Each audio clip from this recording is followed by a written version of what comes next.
아멘. 주님의 이름을 찬양합니다. 수요밤 헌신예배 자리에 나오신 우리 성도님 한 분 한 분 주님의 이름으로 환영하고 축복합니다.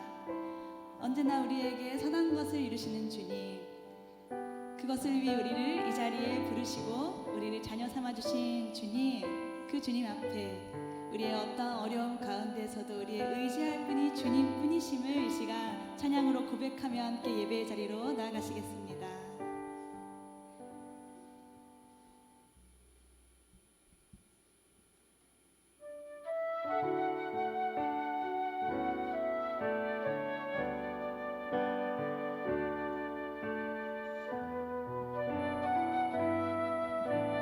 하나님은 너를 지키시는 자, 하나님은 너를 지키시는 자, 너의 우편에 그늘 되시니 낮의 해와 밤의 달도 너를 해치 못하리. 하나님은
주님과 함께하는 주님과 함께하는 이 고요한 시간 주님의 보좌 앞에 내 마음을 쏟네 모든 것 아시는 주님께 감출 것 없네 내 마음과 정성 다해 주 바라나이다 다시 한번 주님과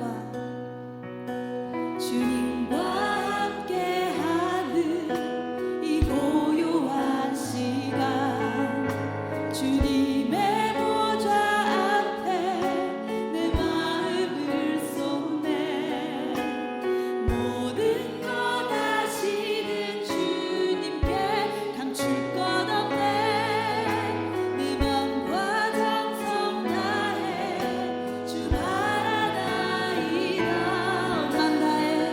온 맘 다해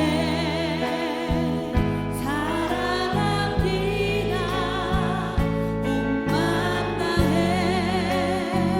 주 알기 원하네 내 모든 삶 당신 것이니 주만 섬기리 온 맘 다해 나 염려하잖아도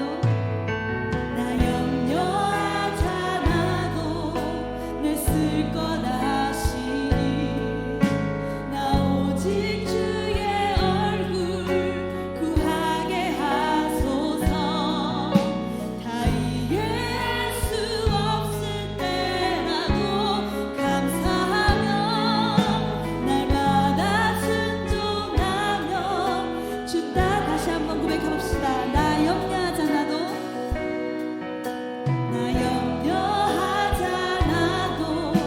내 쓸 것 아시니 나 오직 주의 얼굴 구하게 하소서 다 이해할 수 없을 때라도 감사하며 날마다 순종하며 주 따르오리라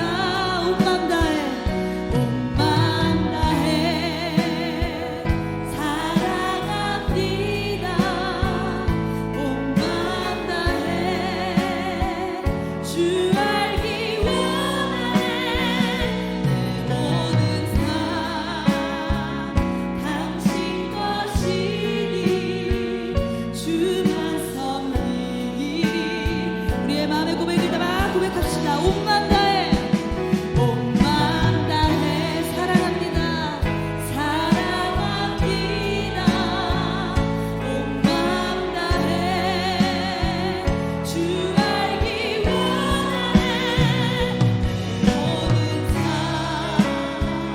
당신 것이니 주만 섬기리 온 맘 우리 마지막으로 우리의 마음의 고백을 담아 온 맘 다해 사랑합니다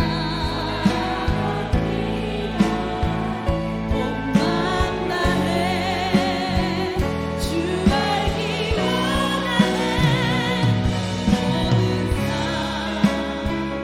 당신 것이니 주만 섬기리 온 맘 다해 온 맘 다해 사랑합니다 온 맘 다해 주 알기 원하네 내 모든 삶 당신 것이니 주만 섬기리 온 맘 다해 이 시간 함께 찬양하니 고백을 담아서 기도합시다 주님 이 시간 온 마음을 다해 주님을 사랑합니다 고백합니다 주님 이 시간 온 마음을 다해 주님 알기 원합니다 주님의 뜻을 알게 하시고 주님의 말씀을 깨닫게 하여 주시옵소서 주님 우리에게 주시는 주님의 뜻이 선하시고 인자하시고 평안이요 사랑임을 이 시간 다시 한번 깨닫게 하시고 그 주님의 뜻을 우리의 삶을 통해 이루어가는 주의 자녀들로 거듭나는 이 예배 시간 되게 하여 주시옵소서. 이 시간 주님의 이름 세번 부르며 함께 기도로 나아가시겠습니다. 주여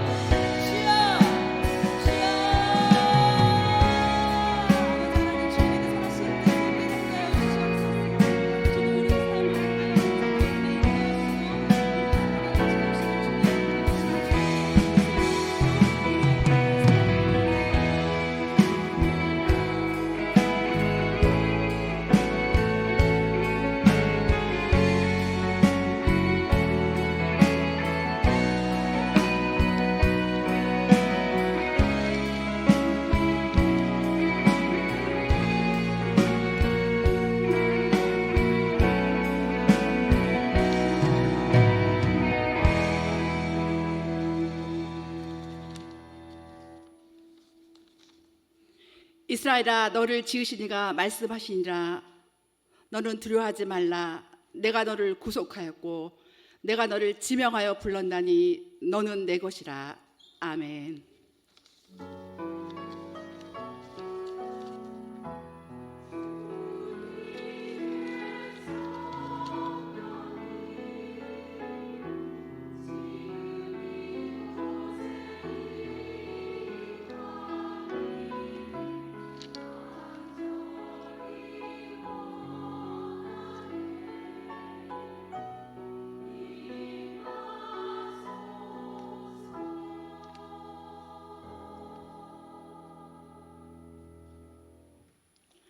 사랑과 은혜가 충만하신 하나님, 하나님께서 귀한 자리에 여기에 나아오시니 감사합니다.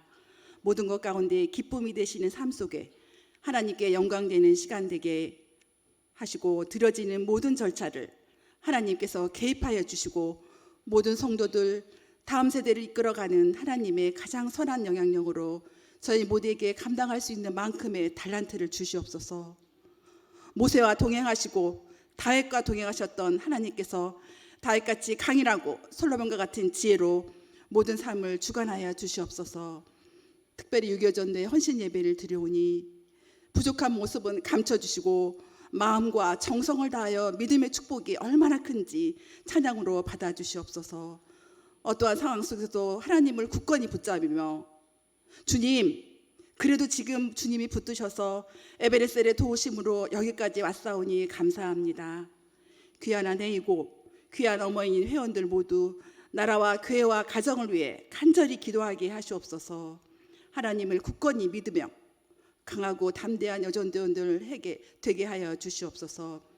귀한 말씀을 전하는 이정환 목사님에게 영혼육을 강건하게 하시옵소서. 모든 기도 예수님 이름 받들어 간절히 기도드립니다. 아멘.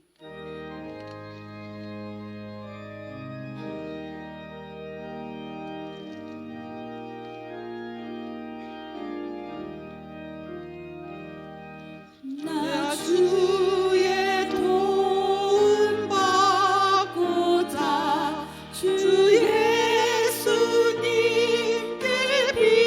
빕니다. 그 구원 허락하시사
한없는 사랑과 말로 다 할 수 없는 크신 은혜로 함께 하시는 아버지 하나님 감사드립니다.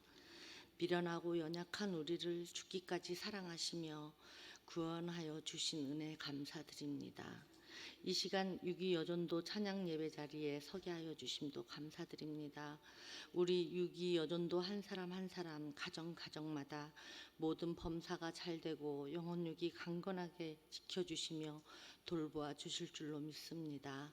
우리의 찬양 예배를 기뻐 받아 주시고 홀로 영광 받아 주시옵소서.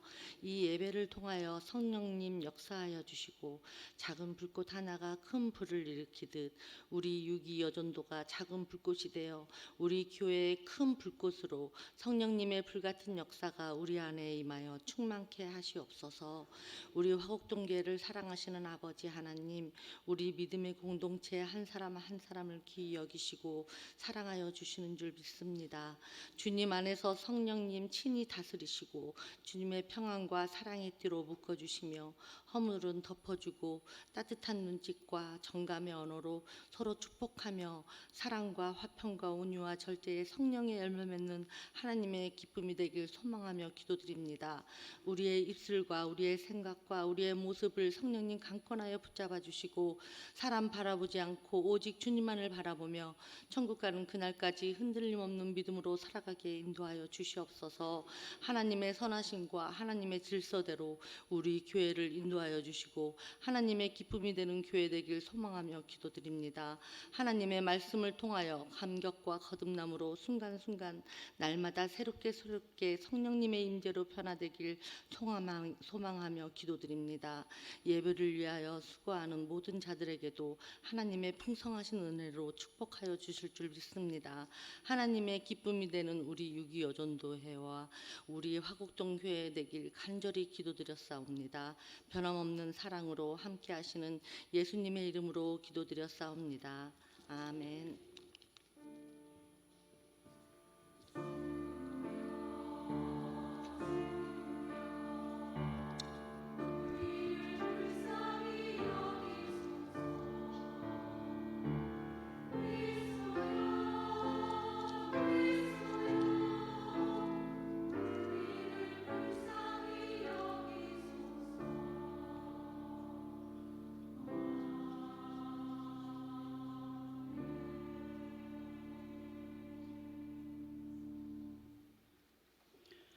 모두 자리에 일어나셔서 겸손한 마음으로 하나님의 말씀을 받겠습니다.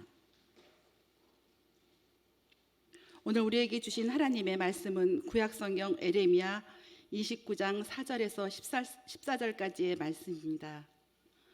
제가 가진 성경책 1096면입니다.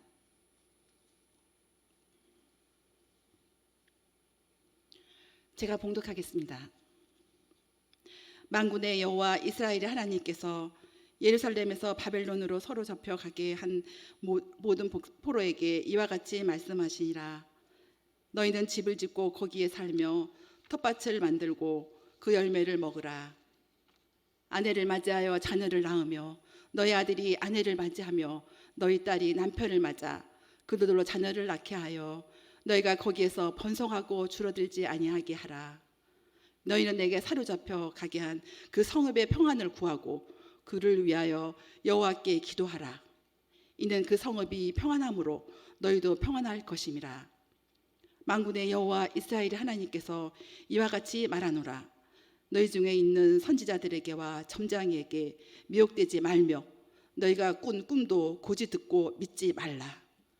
내가 그들을 보내지 아니하였어도 그들이 내 힘으로 거짓을 예언함이라. 여호와의 말씀이니라. 여호와께서 이와 같이 말씀하시니라. 바벨론에서 70년이 차면 내가 너희를 돌보고 내가 선한 말을 너희에게 성취하여 너희를 이곳으로 돌아오게 하리라. 여호와의 말씀이니라. 너희를 향한 나의 생각을 내가 아나니 평안이요 재앙이 아니니라. 너희에게 미래와 희망을 주는 것이니라. 너희가 내게 부르짖으며 내게 와서 기도하면 내가 너희들의 기도를 들을 것이요 너희가 온 마음으로 나를 구하면 나를 찾을 것이요 나를 만나리라. 이것이 여호와의 말씀이니라. 나는 너희들을 만날 것이며 너희를 포로된 중에서 다시 돌아오게 하되 내가 쫓아 보내었던 나라들과 모든 곳에서 모아 사로잡혀 떠났던 그곳으로 돌아오게 하리라. 이것은 여호와의 말씀입니다. 아멘.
아멘.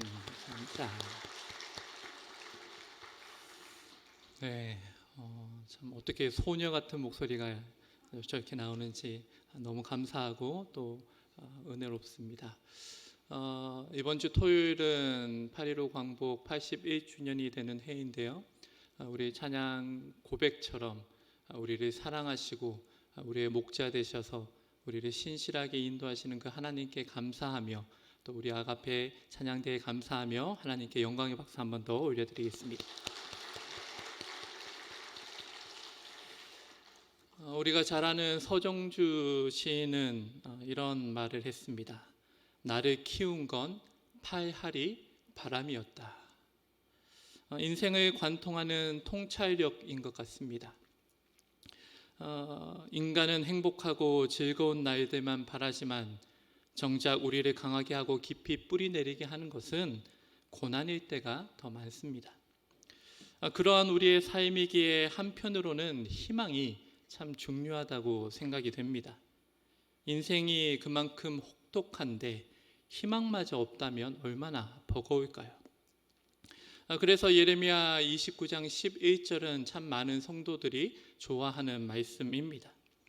흔히 새로운 일을 시작하는 사람 또는 어려움을 겪고 있는 성도에게 하나님께서 미래와 희망이 되실 것입니다 라고 위로하곤 하지요. 그런데 오늘 본문의 그 희망을 제대로 이해하려면 이 말씀을 처음 들었던 사람들이 어디에 있었는지를 살펴보아야 합니다. 이 말씀의 청중인 이스라엘 사람들은 설레는 마음으로 새로운 미래를 설계하고 있던 그런 사람들이 아니었습니다. 그들은 나라를 잃고 집을 잃고 고향에서 쫓겨나 타국에 붙잡혀간 사람들이었습니다. 하루아침에 모든 것을 잃었습니다. 익숙한 일상, 생활의 기반, 그리고 자식들을 지켜준다고 또 자신들을 지켜준다고 믿었던 신앙과 정치, 제도 모든 것이 다 무너졌습니다. 심지어 하나님께서 약속하신 땅에서 쫓겨났으니 하나님과의 관계마저 끝났을 것이라고 생각했을 것입니다. 바로 그런 자들에게 하나님께서는 이렇게 말씀하십니다. 너희에게 미래와 희망을 주겠다. 그런데 미래와 희망이라는 익숙한 단어를 들었다고 성급하게 해석하면 안 됩니다. 이 말씀은 모든 일이 금방 잘 될 것이라는 가벼운 축복이 아닙니다. 기도 생활만 잘하면 만사 형통하리라는 그런 맹목적인 가르침도 아닙니다. 이것은 삶의 기반이 무너진 사람, 자신이 선택하지 않은 땅에서 살아야 하는 사람, 당장 돌아갈 수 없는 사람에게 주시는 말씀입니다. 오늘 말씀을 보면 첫째로 하나님은 이러한 포로의 현실을 숨기지 않으십니다. 먼저 예레미야 29장은 한 통의 편지로 시작됩니다. 당시 이스라엘은 완전히 망하지는 않았습니다. 그래서 예루살렘에 남아있는 사람과 바벨론에 끌려간 사람들, 그렇게 두 무리가 되었습니다. 두 공동체가 생겨난 것이죠. 그리고 양쪽 모두 이 위기는 곧 끝날 것이다 라는 말을 듣고 싶어 했을 것입니다. 그때 예루살렘에 있던 이 예레미야는 포로로 끌려간 백성들에게 하나님의 말씀을 적어 보내게 됩니다. 당시 포로들이 가장 듣고 싶어 했던 말은 분명하죠. 조금만 참아라. 곧 회복될 것이다. 돌아갈 것이다. 그리고 실제로 그런 말을 전하던 선지자들이 있었습니다. 바벨론의 세력은 금방 꺾이고 포로 생활도 곧 끝날 것이라고 말했습니다. 그리고 백성들은 그런 말을 좋아했죠. 그런데 성경은 그런 자들을 거짓 선지자라고 선언합니다. 사람은 언제나 객관적인 사실만을 따라 판단하지 않습니다. 자신이 간절히 원하는 것이 있을 때 그것을 지지하는 정보는 쉽게 받아들입니다. 그러나 불편한 정보는 어떠할까요? 의심하거나 외면하는 경향이 있습니다. 자신이 매우 객관적이라고 생각하지만 정작 자신의 욕구에 따라 원하는 정보만 받아들인다라는 것입니다. 심리학자 지바쿤다라는 사람은 이처럼 인간은 욕구와 동기에 따라서 정보를 선택하고 자신의 상황에 맞춰 정보를 구성한다라고 그렇게 이야기했습니다. 포로들은 바벨론 생활이 오래 간다라는 예레미야의 말을 싫어했습니다. 반면 곧 바벨론이 무너지고 예루살렘으로 돌아간다라는 말은 자신들의 욕구와 일치했습니다. 그래서 이러한 거짓 선지자들의 주장에 열광했죠. 그것이 하나님의 말씀인지에는 관심이 없었습니다. 그저 자신들의 욕구와 일치하는지가 더 중요했습니다. 오늘날도 마찬가지죠. 문제 가운데 있는 사람은 빠른 해결을 약속하는 말을 좋아합니다. 문제가 있다면 기다리라는 말보다 당장 변화될 것이라는 약속을 듣고 싶어 합니다. 병든 사람은 치료 과정에 대한 설명보다 곧 낫는다라는 말을 듣고 싶어 하죠. 하나님의 말씀에 대해서도 마찬가지입니다. 예레미야보다 거짓 선지자들을 좋아한 이유는 자신의 욕구와 일치했기 때문입니다. 그래서 그것을 마치 하나님의 말씀처럼 여기고 믿었습니다. 그러나 듣고 싶은 말과 자신을 살리는 말은 다를 때가 많습니다.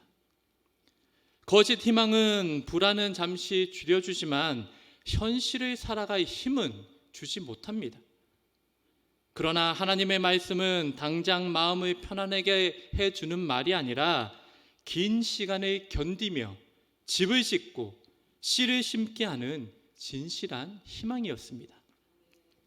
그래서 예레미야가 전한 하나님의 말씀은 전혀 달랐습니다. 우리 5절 말씀인데요. 같이 한번 읽어보겠습니다. 너희는 집을 짓고 거기에 살며 텃밭을 만들고 그 열매를 먹으라. 아멘. 또한 6절 말씀을 살펴보면 결혼해서 자녀들을 낳고 그 자녀들을 또 결혼시켜서 자손이 줄어들지 않게 하라고 말씀합니다. 집을 짓는 데는 시간이 필요합니다. 나무를 심어 열매를 먹으려면 계절이 여러 번 변해야 합니다. 또 자녀가 태어나 성장하고 다시 가정을 이루려면 한 세대가 흘러야 하죠. 하나님께서는 가방을 싸놓고 잠시 기다리라고 하지 않으셨습니다. 집을 지어라, 나무를 심어라, 가정을 세우고 그곳에서 살아가라 말씀하셨습니다. 즉 포로 생활이 금방 끝나지 않는다라는 말씀입니다. 그들은 바로 돌아가고 싶었지만 하나님은 먼저 살아가라고 말씀하셨습니다. 그들은 바벨론에 속히 떠나고 싶었지만 하나님께서는 그곳에서 삶을 세우라고 말씀하셨습니다. 여기서 중요한 신앙의 원리를 발견합니다. 믿음은 언제나 어려운 현실에서 빨리 해방되는 능력만을 의미하지 않습니다. 또 문제가 내 뜻대로만 해결되는 것도 아닙니다. 성경이 말하는 믿음은 때로 하나님께서 아직 바꾸지 않으신 그 현실 속에서도 그저 신실하게 살아가는 능력입니다. 우리는 하나님께 기도합니다. 이 문제를 해결해 주십시오. 이 고통을 끝내 주십시오. 이 환경을 바꾸어 주십시오. 마땅히 기도해야 할 제목들입니다.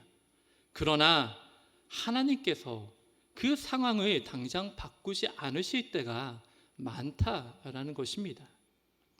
그때 하나님은 우리에게 이렇게 말씀하십니다. 그 자리에서도 내 삶을 포기하지 말아라. 관계를 돌보고 맡겨진 일을 충실히 감당하며 씨를 심어라.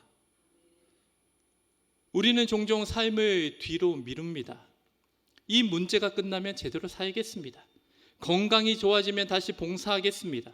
형편이 나아지면 그때 바로 믿겠습니다. 그러나 하나님은 문제가 해결된 뒤에만 우리와 함께 하시는 분이 아니십니다. 포로의 땅에서도 하나님은 계십니다. 바벨론에 있다고 해도 그들은 여전히 하나님의 백성이었습니다. 예루살렘에서 멀어졌다고 해서 하나님의 주권이 벗어나는 것은 아니라는 말씀입니다. 하나님은 내가 원하는 자리에서만 일하지 않으십니다. 우리가 원하지 않았던 자리에서도 하나님은 일하십니다. 둘째로 하나님은 바벨론의 샬롬을 구하라고 말씀하십니다. 7절은 더 놀라운 말씀인데요. 우리 같이 한번 읽어보겠습니다. 너희는 내가 사로잡혀 가게 한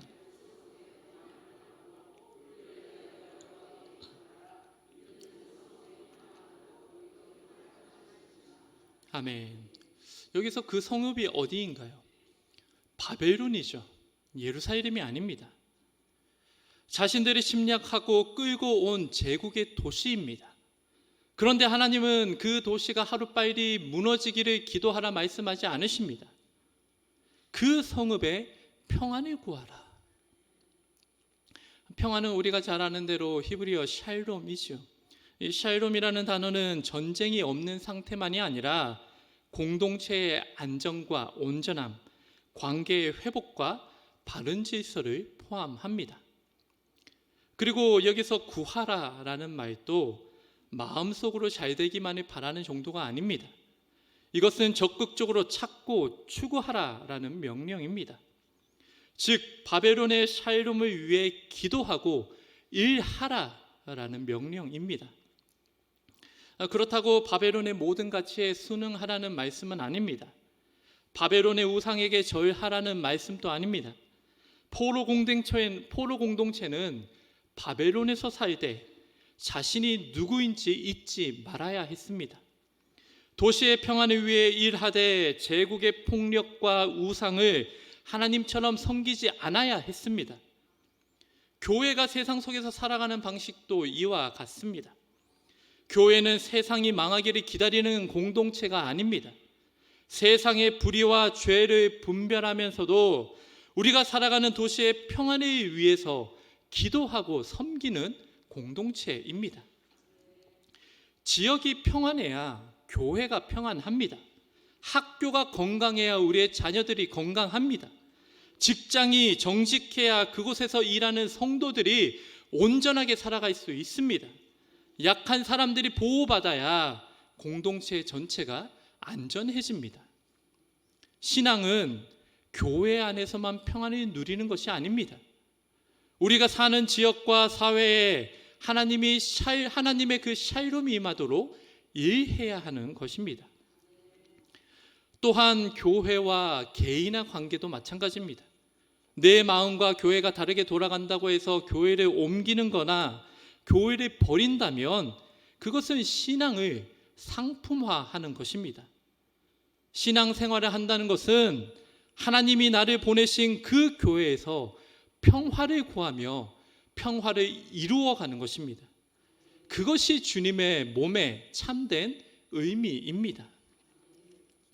셋째로 거짓 희망은 기다림을 견디지 못하게 합니다. 8절과 9절을 살펴보면 하나님은 거짓 선지자들의 말을 듣지 말라고 경고하고 계십니다. 그들은 포로에게 곧 돌아갈 것이다 라고 말했습니다. 듣기에는 희망적인 말이지만 하나님의 말씀이 아니었습니다. 10절에 하나님의 말씀이 있는데요, 하나님께서 어떻게 말씀하십니까? 우리 같이 한번 읽어보겠습니다. 바벨론에서 70년이 차면 나의 선한 말을 너희에게 성취하여 너희를 이곳으로 돌아오게 하리라. 아멘. 70년은 한 사람의 생애에 가까운 시간입니다. 이 편지를 처음 읽은 사람들 가운데 상당수는 예루살렘으로 돌아가는 날을 직접 보지 못했을 것입니다. 귀한의 약속은 약속대로 이루어지지만 그 성취를 보지 못하고 바벨론에서 죽게 된 사람들이 상당히 많았을 것입니다. 여기서도 참된 희망과 거짓 희망이 가일하십니다. 거짓 희망은 곧 모든 것이 끝날 것이라 이야기합니다. 참된 희망은 긴 시간 속에서도 하나님은 신실하시다고 말합니다. 거짓 희망은 현실을 부정하지만 참된 희망은 현실을 직면하게 합니다. 거짓 희망은 오늘 해야 할 일을 미루게 하지만 참된 희망은 집을 짓고 나무를 심게 합니다. 몰트만이라는 학자는 기독교적인 희망을 막연한 낙관주의와 구분하여 설명을 합니다. 이 낙관주의는 상황을 보고 앞으로 좋아질 가능성이 있다고 생각하는 것입니다. 그러나 희망은 상황이 좋아 보이기 때문에 생기는 것이 아닙니다. 하나님께서 약속하셨기 때문에 생기는 것입니다. 낙관주의는 상황과 환경이 더 나빠지면 무너집니다. 그러나 하나님의 약속에 근거한 희망은 어두운 현실 속에서도 오늘을 살아가게 합니다. 여러분, 하나님의 약속을 믿는다라는 것은 반드시 그 완성을 다 본다는 것은 아닙니다. 아브라함도 약속의 완성을 다 보지 못했습니다. 모세도 가나안 땅에 들어가지 못했고 다윗도 성전을 직접 세우지 못했습니다. 그러나 그들의 믿음은 실패하지 않았습니다. 그들 자신은 다 누리지 못할지라도 하나님의 미래를 위해서 오늘을 살았습니다. 그것이 믿음입니다. 우리의 기도와 섬김도 마찬가지입니다. 우리 시대에 뿌린 씨를 우리 다음 세대가 거둘 수도 있습니다. 내가 교회에 심은 작은 변화가 수십 년 뒤 누군가의 복이 될 수도 있습니다. 희망은 약속의 완성을 내 눈으로 반드시 확인하는 것이 아닙니다. 내가 보지 못할 미래를 위해 오늘 신실하게 씨를 뿌리는 것, 그것이 희망입니다. 넷째로, 너희는 알지 못하지만 나는 안다라고 말씀하십니다. 11절 말씀을 우리 같이 한번 읽어보겠습니다. 여호와의 말씀이니라 너희를 향한 나의 생각을 내가 아나니. 아멘. 이 구절의 히브리어를 살펴보면 내가라는 단어가 강조되어 있습니다. 그래서 그 구절을 조금 더 원어적으로 살려서 번역해 보면 다음과 같습니다. 나는 안다. 내가 너희를 향해 품고 있는 계획을 나는 안다. 여러분, 이 말씀의 전제가 무엇입니까? 포로들은 그 계획을 모른다라는 것입니다. 그들은 바벨론이 언제 무너질지 몰랐습니다. 어떤 방식으로 귀환하게 될지 몰랐습니다. 미래의 페르시아가 등장하고 고레스 왕이 갑자기 그들을 귀환하게 할 것도 그들은 여전히 몰랐습니다. 그러나 하나님은 아셨습니다. 우리도 앞날을 모르기 때문에 불안해합니다. 질병이 어떻게 진행될지 모릅니다. 자녀가 어떤 길을 선택할지 모릅니다. 교회와 사회가 어떻게 변화될지 모릅니다. 오늘 겪는 이 어려움이 언제 끝날지도 모릅니다. 그러나 믿음은 내가 미래를 정확하게 아는 데서 시작되지 않습니다. 나는 모르지만 하나님은 아신다. 이 고백에서 시작됩니다.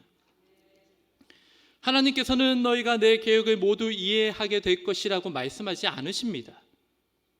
하나님은 너희를 향한 계획을 내가 알고 있다고 말씀하십니다. 우리는 모든 것을 알고자 합니다. 모든 문제에 답을 달고자 합니다. 그래야 불안이 해소되기 때문입니다. 그러나 우리의 안전은 모든 일을 이해하는 데 있지 않습니다. 참된 안전은 하나님께서 우리를 잊지 않으셨다는 그 사실을 믿는 데 있습니다. 그리고 우리를 향한 계획은 재앙이 아니라 평안이라 말씀하십니다. 이 말은 성도가 고난을 겪지 않을 것이라는 말씀이 아닙니다. 70년의 그 시간이 거짓이 아니라 실제였다라는 것을 우리에게 말씀합니다. 하나님의 계획이 평안이라는 것은 심판과 파괴가 하나님의 마지막 목적이 아니라는 말씀입니다. 예레미야를 부르신 하나님은 뽑고 파괴하며 넘어뜨리게 하셨지만 동시에 건설하고 심게 하셨습니다. 하나님은 허무는 것으로 끝나지 않고 다시 세우십니다. 하나님이 아신다라는 것, 지금 또 일하신다라는 것, 그것이 우리 믿음의 뿌리가 되기를 간절히 소망합니다. 다섯째로, 진정한 광복은 관계 회복을 포함합니다. 12절과 13절을 우리 같이 한번 읽어보겠습니다. 너희가 내게 부르짖으며 내게 와서 기도하면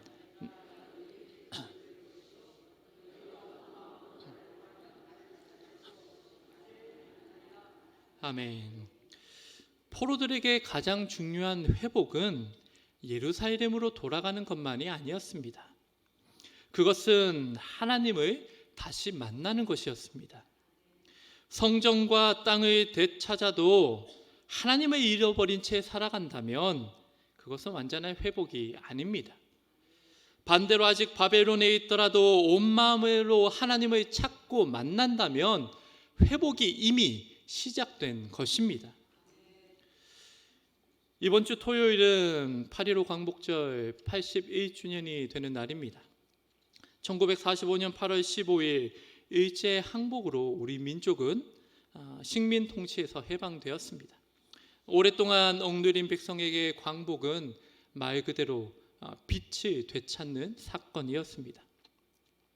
그러나 광복이 모든 문제의 즉각적인 해결을 뜻하지는 않았습니다. 백범 김군은 일본의 항복 소식을 들었을 때 기쁨만을 말하지 않았습니다. 광복군이 준비하던 국내 진공작전을 실행하지 못한 채 전쟁이 끝났기 때문입니다. 그래서 독립국가를 세우는 과정에서 우리 민족의 국제적 발언권이 약해질 것을 걱정했습니다. 광복의 문은 열렸지만 온전한 샬롬이 자동으로 완성되는 것은 아니었습니다. 자유는 주어졌지만 그 자유로 어떤 나라와 공동체를 세울 것인지 그 과제가 남아 있었습니다. 이 점에서 광복절은 그저 과거의 기쁨만을 기념하는 날이 아닙니다. 자유를 위해 희생한 이들을 기억하고 우리가 받은 자유를 무엇을 위해 사용할 것인지 묻는 날입니다. 자유를 다른 사람을 억압하는 권력으로 사용한다면 참된 광복이라 할 수 없습니다. 과거의 상처를 기억하되 증오를 다음 세대에게 물려준다면 하나님의 샬롬에 이르지 못합니다. 광복의 은혜를 기억하는 교회는 불의를 잊지 않아야 합니다. 동시에 평화와 화해를 위해서 일해야 합니다. 아직 남아있는 분단의 상처, 이념의 적대, 세대와 지역의 갈등을 외면하지 않아야 합니다. 그래서 진정한 광복은 억압에서 벗어나는 것에 머물지 않습니다. 사람이 존중받고 약자가 보호받으며 원수되었던 이들이 화해하고 공동체가 하나님의 정의와 평화를 위해 나아갈 때 우리의 자유는 하나님의 평화로 더 깊어질 것입니다. 이런 은혜가 우리나라 가운데 충만하기를 또 간절히 소망합니다. 마지막으로 희망은 오늘의 삶을 다시 시작하게 합니다. 하나님은 포로들에게 미래와 희망을 주겠다 약속하셨습니다.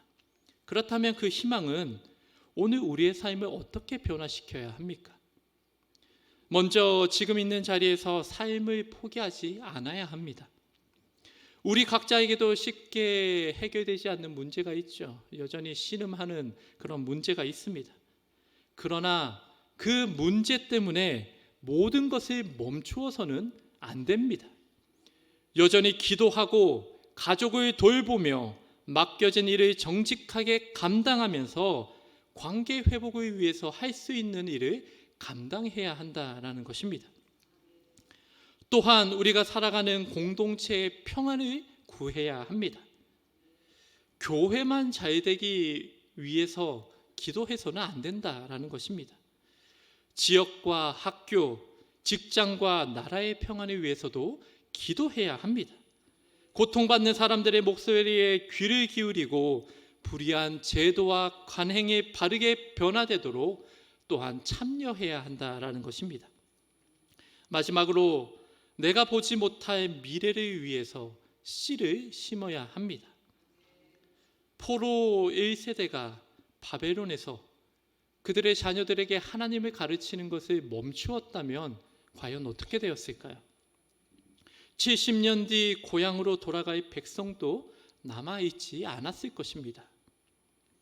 오늘 우리가 드리는 예배, 우리 다음 세대를 향한 교육, 작은 섬김과 정직한 선택, 그리고 우리의 믿음의 본이 당장에 큰 변화를 만들지 못할 수도 있습니다. 그러나 하나님은 그 작은 신실함들을 미래의 재료로 사용하십니다. 소망하기는 하나님이 주시는 그 희망을 붙들고 오늘을 믿음으로 살아내시는 우리 모든 성도님들 되시기를 간절히 축복합니다. 이제 말씀을 맺고자 합니다. 사실 우리 눈에는 바벨론밖에 보이지 않을 때가 더 많습니다. 1905년 을사늑약을 기준으로 하면 40년의 시간을 흑암 가운데 우리는 살아갔습니다. 한치 앞도 알 수 없던 그런 시간이었습니다. 그러나 하나님은 바벨론 너머의 그 길을 알고 계십니다. 우리는 내일을 다 알지 못합니다. 그러나 내일을 아시는 그 하나님을 신뢰할 수 있습니다. 희망은 현실에서 도망치게 하지 않습니다. 하나님의 미래가 우리 가운데로 오고 있기 때문에 오늘을 포기하지 않고 변화시키게 합니다.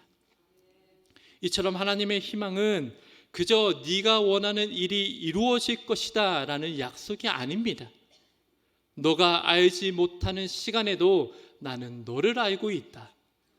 너가 포로의 땅에 있을 때도 나는 너를 버리지 않았다. 너의 고난과 실패가 너의 마지막은 아니다. 나는 너에게 미래와 희망을 줄 것이다.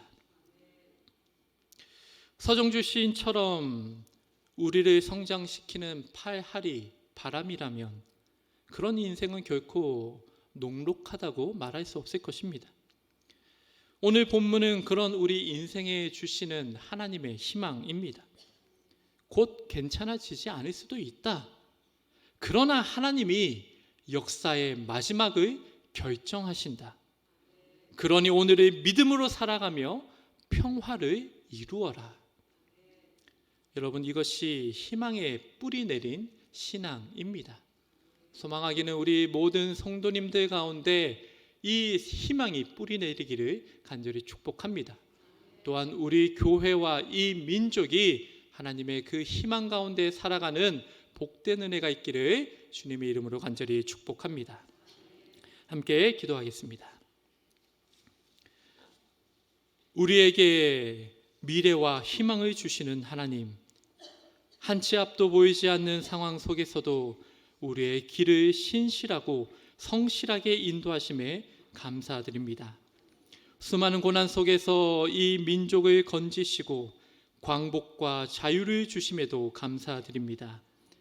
눈에 보이지 않을지라도 여전히 계시며 역사하시는 하나님을 신뢰하며 오늘 나무를 심으며 평화를 이루어가는 우리의 삶이 되게 하여 주시옵소서.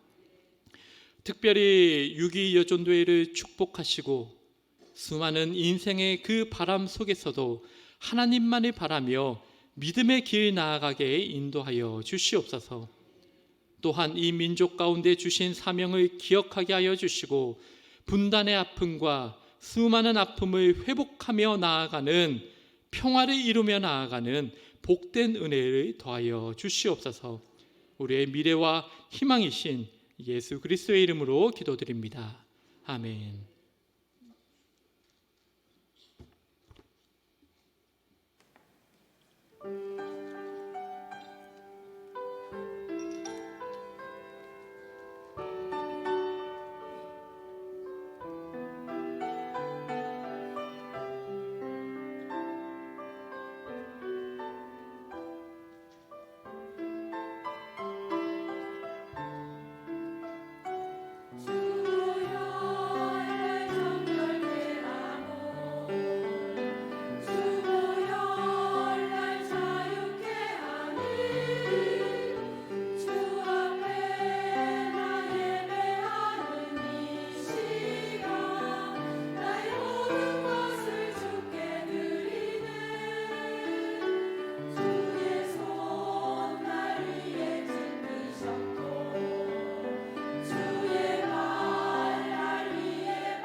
좋으신 하나님 아버지, 주 안에서 하나 된 우리 유기여전도회가 헌신을 다짐하며 예배드릴 수 있도록 인도하여 주시니 참으로 감사합니다.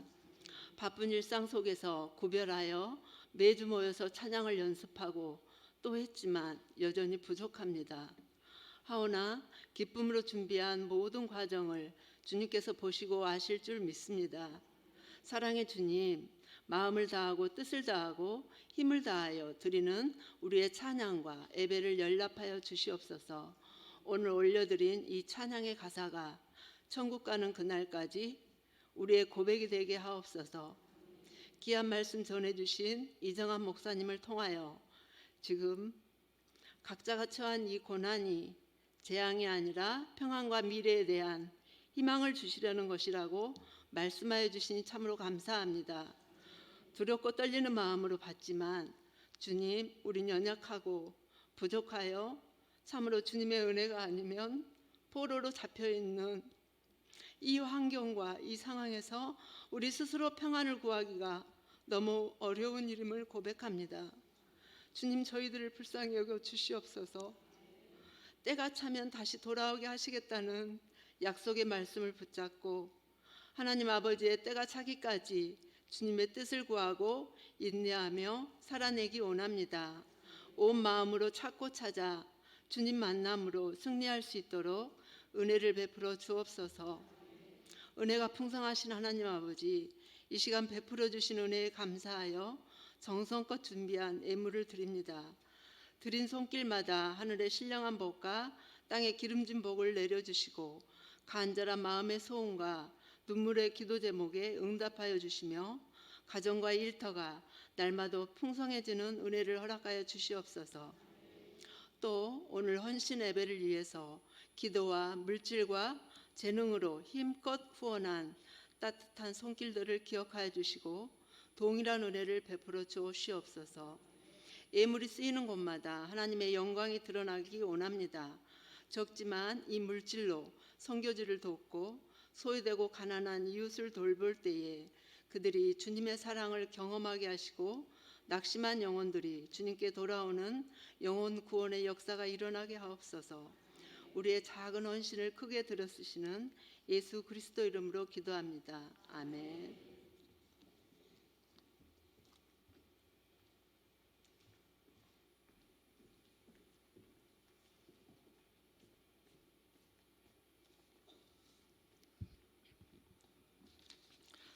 안녕하세요. 유기여전도회 총무를 맡고 있는 양순호 권사입니다.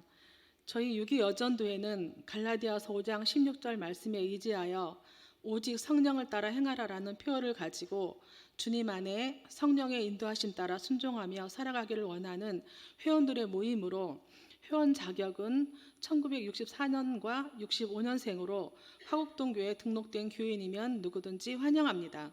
같이 모여 주 안에서 예배드리며 봉사도 하고 주님의 은혜와 사랑을 나누며 살아갈 때 주님이 주시는 축복으로 우리가 앞으로 건강하게 살아가는 비결이 아닌가 합니다.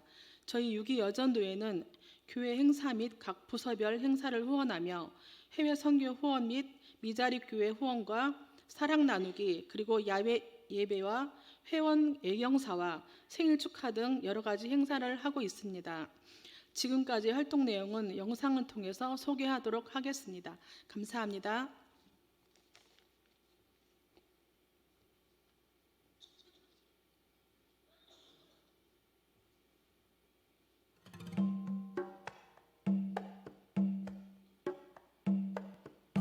같이 걸어가기 혼자 뛰어가지 않기 조심스레 주위를 살피며 주를 따라 걸어가기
아멘.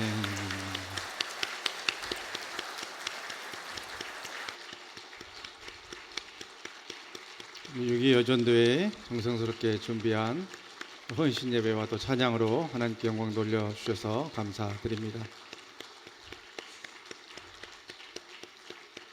무엇인가 맞는 듯 안 맞는 듯 아리까리 하지만은 마지막이 너무나 멋졌어요. 끝만 잘하면 다 잘한 겁니다. 너무나 귀하게 아름답게 이렇게 정성껏 준비한 또 찬양과 모든 순서들 오늘 이렇게 잘 감당해 주셔서 감사드립니다. 우리 유기 여전도의 앞으로도 교회의 많은 부분에서 더 귀하게 쓰임 받고 또 가정의 어머니로서 할머니로서 귀한 사역 더 잘 감당하시라고 우리 감사와 격려 박수 해주시기 바랍니다. 감사합니다. 수고 많으셨습니다. 우리 중등부 수련회가 내일부터 토요일까지 광화도 계명 수련원에서 있습니다. 날씨와 모든 것들 위해서 계속 기도해 주시고 은혜 가운데서 많은 우리 자녀들 와서 이렇게 영혼육에 재충전 받는 귀한 시간 될 수 있도록 기도해 주시기 바랍니다. 120목장 이현희 권사님 남편 되시는 유종학 은퇴 집사님께서 오늘 별세하셨습니다. 이대 서울병원 장례식장으로 위로 예배 위해서 예배 후에 출발합니다. 많은 위로와 기도로 함께해 주시기 바랍니다. 우리 다 같이 힘차게 박수를 치며 찬양하고 축도함으로 우리 6.25 전도의 헌신 예배 마치도록 하겠습니다. 323장입니다. 푸른 바다 나성이 어디든지 가오리다. 괴로우나 즐거우나 주만 따라가오리니 어느 누가 막으리까 죽음이 늘 막으리까 어느 누가 막으리까 죽음이 늘 막으리까 악을 골짝 빈들에도 복음 들고 가오리다. 소돔 같은 거리에도 사랑하고 찾아가서 종의 몸의 주인인 것도 아낌없이 드리리다. 종의 몸의 주인인 것도 아낌없이 드리리다. 존귀 영광 모든 곳에 주님 홀로 받으소서. 멸시천대 십자가는 제가 짓고 가오리다. 이름 없이 빛도 없이 감사하며 섬기리다. 이름 없이 빛도 없이 감사하며 섬기리다.